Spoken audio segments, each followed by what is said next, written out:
Okay, so unfortunately those bitches at the hospital fucked up their planning, and so my surgery had to be moved to Monday.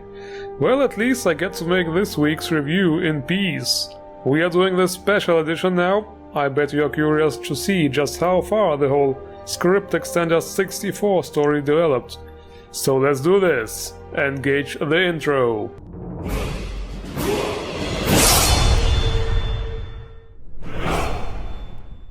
The first script extender mod which made it to Skyrim Special Edition is Enhanced Character Edit SE by the ECE team.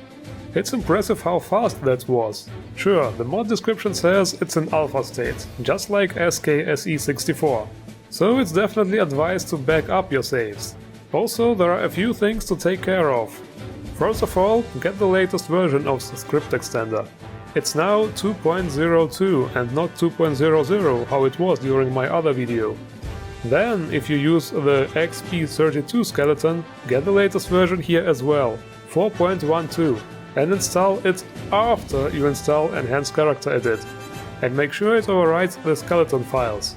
The XP32 files should always be the dominant ones. And also, don't forget to run FNIS in the end. About the mod itself. Okay, for those of you who don't know it from classic Skyrim, this basically makes character creation much better. There are so many more customization options. You have not only many more sliders for facial properties, but for example you can adjust the scale of every body part individually and make some really funny looking bodies. You can finally create custom colors instead of just using preset ones. Now I can finally have white or silver hair for my character again, thank god. You can even mix races, it means adding facial properties of other races to your character. Add facial expressions to display your character's mood, or just freely sculpt away on the face.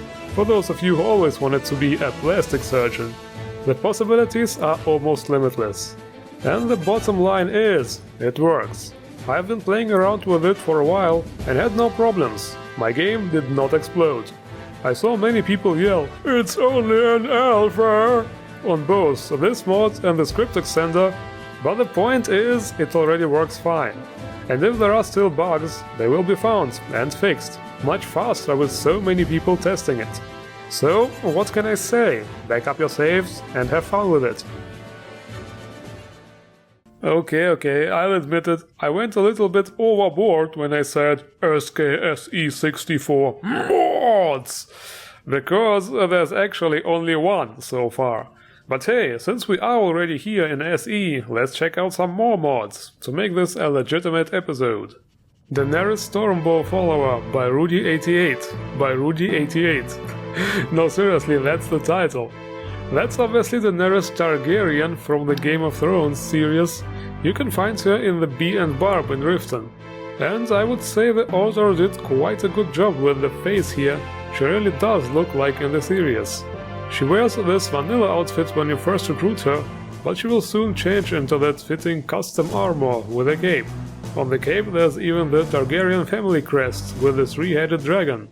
And being a Game of Thrones fan, I totally know that Daenerys has a dragon friend called Drogon, so obviously she has one here as well, and will summon it during combat. And then, what the fuck? Did you just see that? That bandit has some balls jumping onto the dragon like that. He probably wanted to try out the Dragonborn finishing move. Well, needless to say, it didn't work out well. So, as I was saying, Daenerys can summon a dragon and also uses fire-based spells in combat. She is also quite strong. My character is still low level here in SE, so she was totally mopping the floor with those bandits. Well, anyway, a pretty cool follower and definitely a treat for all the Game of Thrones fans. You know, I'm actually still using this loading screen replacer, the one with the running cat. But it's actually not lore-friendly. No, there are Khajiit like this, but cats don't run with their claws out. Oh my god! I just made a horrible realization. Cats can retract their claws, while wolves can't. That means Wolverine is actually a cat and not a wolf. Just imagine him go meow. But back to the topic. loading screens, like the ultimate lore loading screen by Lulu. See, this is why I started with the lore. What a transition! This replacer brings lots of information from the lore, accompanied with those pictures from the official Skyrim concept arts.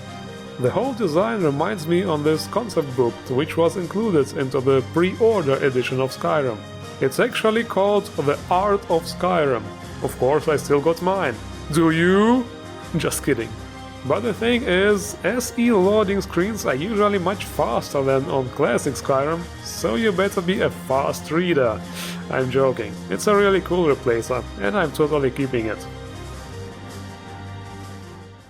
Trees are an important part of the game, and there have been many mods to improve them in different ways. But this one certainly stands out. Skyrim 3D Trees by Methy79. Sure, we can be as smart as now and say, what, are the vanilla trees 2D or something?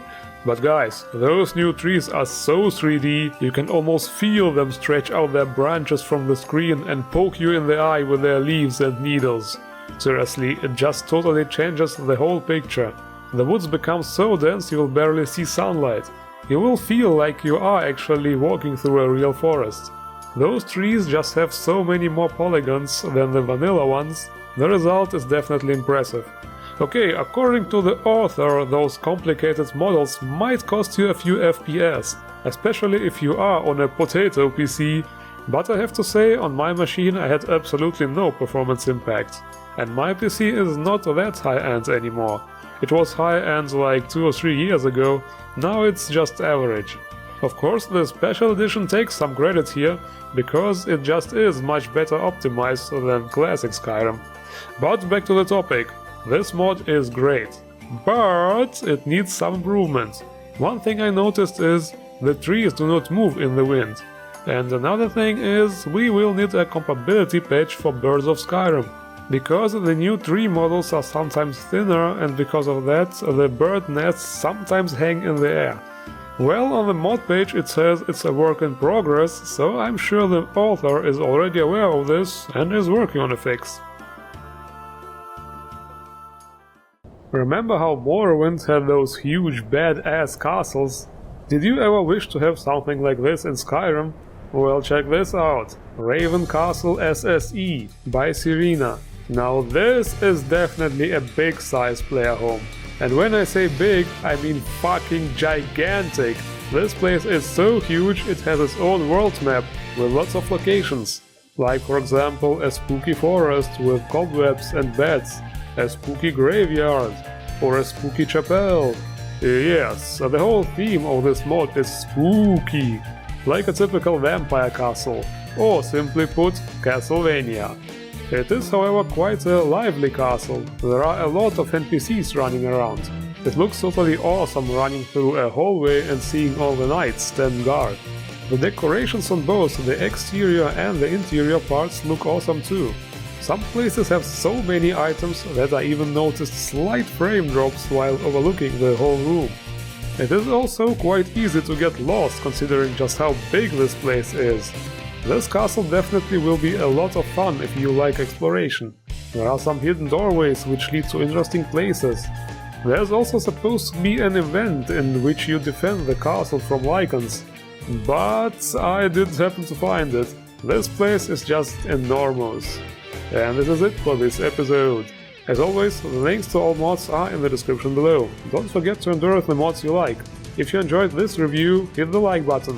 Feel free to leave comments and subscribe to my channel if you are not yet a subscriber. I thank you all for watching and see you around.